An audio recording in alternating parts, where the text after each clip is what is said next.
I'm Andy Mace, and this afternoon we're down in sunny Berkshire to talk to Joint Managing Directors of MSB Consultancy, Don Porter and Brian Hamill.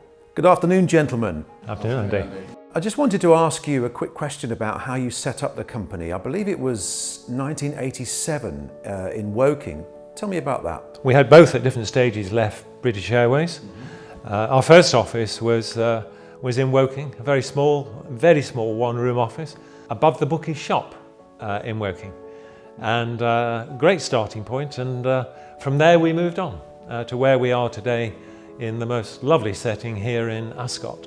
Now, MSB has a well-established blue-chip client customer base. What were your early reactions when you discovered the full impact of the current health crisis we're all facing?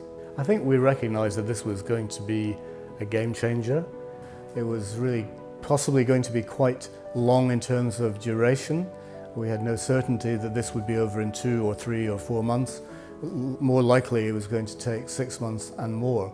Don and I certainly at the outset that this was going to be quite a long-term issue for us.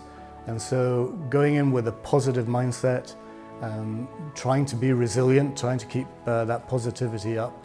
And importantly, we wanted very much to look after the well-being of our own team, our own people, and also, of course, wanting to in some way support our clients through the pandemic.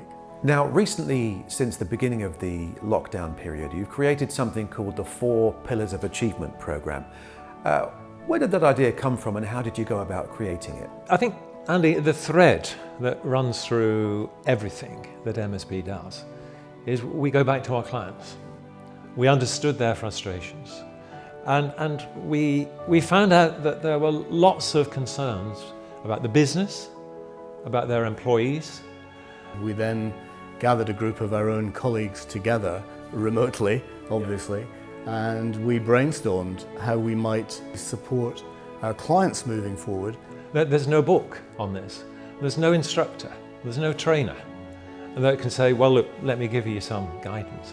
We came up with the 4 pillars based upon evidence. Again, back to a point of it was customer-led, it was client-led.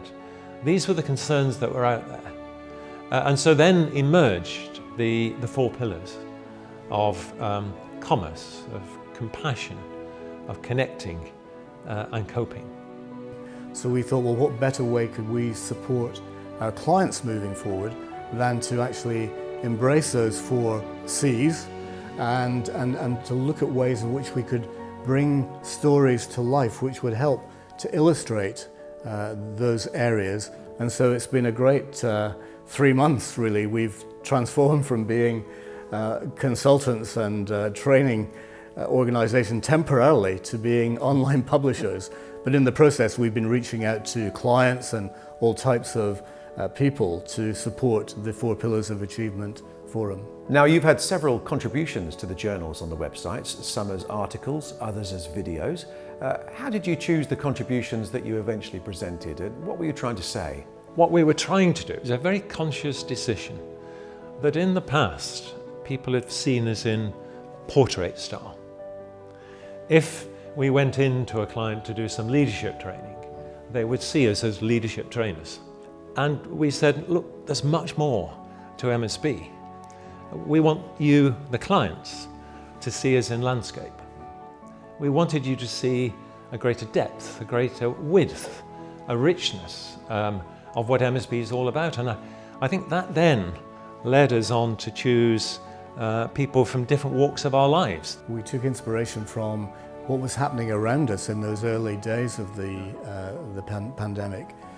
For example, at government level, the Nightingale Hospital in London, yes, and then others were built subsequently around the country. But look how quickly that came together. It was absolutely incredible. So I think when the Brits are up against the odds, then people really do, it brings out the very best in people.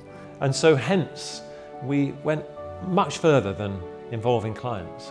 The trainers chose contacts and friends of theirs. Our consultants chose contacts of theirs. And we went to our very good friends at Lancaster University and went to the Pro-Vice Chancellor, Dame Sue Black.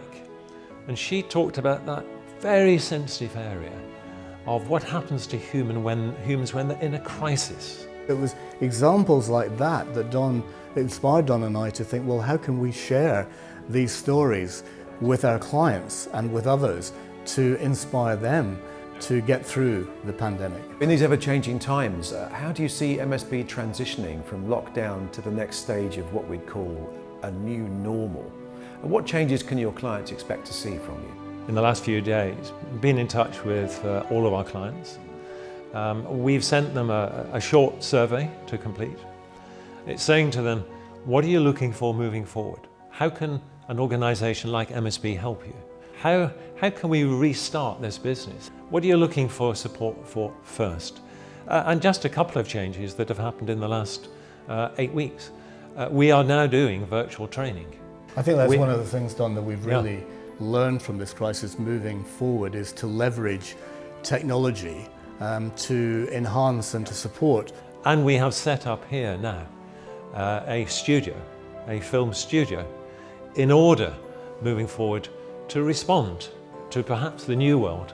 How long it might last, we don't know, but the new world of not being able to have that closer contact, which we all enjoy. And if anything, I think we need to be our own best critics in this at a time as this, and to look back at what we've been doing over the years. We actually had an article on our website just a few months ago about this very subject, not knowing that the pandemic lay ahead, and actually moving forward, certainly for the next few months and possibly for longer, virtual training, online learning, remote learning, etc. is going to play a much bigger part than the face-to-face learning, which we have been, of course, vastly experiencing for 30 plus years. Now, with over 33 highly successful years in business together, it would have been understandable if both of you had just gone, oh, blow this, another recession, I can't put myself through that again. What on earth made you both decide to carry on and get stronger with MSB as you have? The passion, the enthusiasm, the commitment that we had on day one of MSB, all of that, and that goes out to the whole of our team, our researchers, our consultants, our trainers.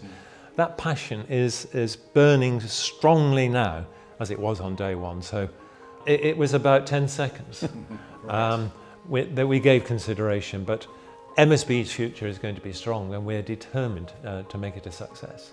I would say we're more determined actually than ever, than we've ever been before, to ride out this storm and to help our clients emerge stronger on the other side. So how can your existing and indeed prospective future clients get the very best out of MSB going forward? I think we have to recognise that the landscape is so different than it was 3 months ago, and that organisations will be redeploying people, they'll be needing to upskill them, to reskill them, and so what clients can expect to see from MSB will be very much in response to what they've told us. Over the last 33 years, we have had 3 core values that have helped us through the worst and most challenging of days. Fairness, trust and loyalty. Our job is not to tell our clients anything. Our job is to understand where they want to get to and help them on that journey. And there will be some hurdles on that journey. And we need to get them over those hurdles and to work in partnership with them. Gentlemen, thank you so much for your time. It's been absolutely fascinating listening to you. I wish you the best of luck in the crisis and beyond, and we hope to see you again very soon. Thank you very much. A great pleasure. Great pleasure, thank you.